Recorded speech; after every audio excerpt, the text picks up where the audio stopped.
আয়াত ৫ আলিমাত নাফসুম মা কদ্দামাত ওয়া আখখারাত। অনুবাদ: তখন প্রত্যেকে জানবে সে কি আগে পাঠিয়েছে ও কি পিছনে রেখে গিয়েছে।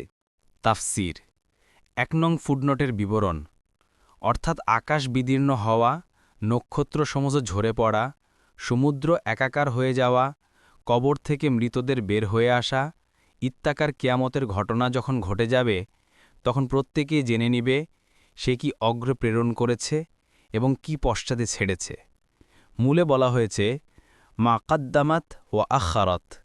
এই শব্দগুলোর কয়েকটি অর্থ হতে পারে এবং সবগুলো অর্থই এখানে প্রযোজ্য। ১.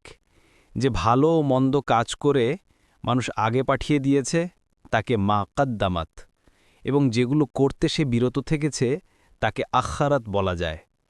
সুতরাং কিয়ামতের দিনে প্রত্যেকেই জেনে নিবে সে সৎ অসৎ কি কর্ম করেছে এবং কি সৎ অসৎ কর্ম করেনি। তাবারি।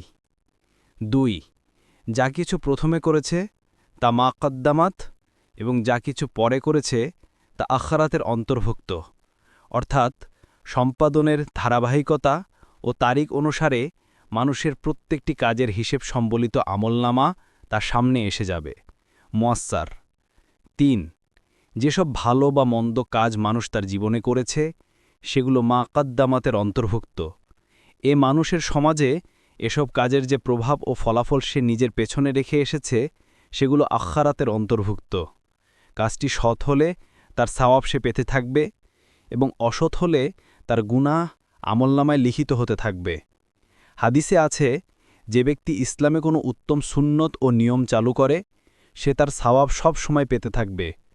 পক্ষান্তরে যে ব্যক্তি কোনো কুপ্রথা অথবা পাপকাজ চালু করে, যতদিন মানুষ এই পাপকাজ করবে ততদিন তার আমলনামায় এর গুনাহ লিখিত হতে থাকবে।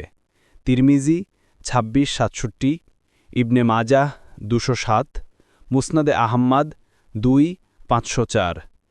আত-তাফসিরুস সাহিহ।